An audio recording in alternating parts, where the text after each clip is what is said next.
आता एक breaking news समोर येते। राजू शेट्टींसंदर्भातली आगामी विधानसभेच्या निवडणुकीसाठी स्वाभिमानी शेतकरी संघटनेचे अध्यक्ष राजू शेट्टी यांनी कंबर कसली आहे। विधानसभेला आता आम्ही 30 ते 35 जागा लढवू अशी भूमिका राजू शेट्टींनी घेतली आहे। तर शक्तीपीठ महामार्गावरून सुद्धा त्यांनी सरकारवर टीकेची झोड उठवली आहे। दरम्यान राजू शेट्टींच्या पक्षाने विधानसभा निवडणुकीमध्ये एंट्री केल्यास कुणाची डोकेदुखी वाढणार हे पाहणं अतिशय महत्त्वाचं ठरणार आहे।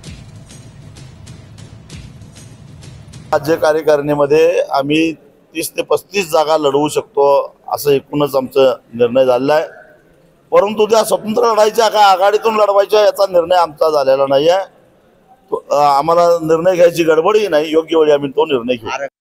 त्या शक्तीपीठ महामार्गाची मागणी कुणी केलेली नाही आहे, सरकारवर कुणी दबाव आणलेला नाही आहे किंवा असंही घडलेलं नाही की या महामार्गावर जे काही देवस्थानं येत आहेत त्या देवस्थानाच्या दर्शनाला जाताना भाविकांना त्रास झालेला आहे, ट्रॅफिक जाम झालेला आहे आणि 4-4, 5-5 तास रस्त्यावर ट्रॅफिक जाम मध्ये अडकून पडलेले आहेत भाविक, असंही कधी घडलेलं नाही। आणि मग असं असताना हा नव्यानं शक्तीपीठ महामार्ग बनवण्याची गरजच काय?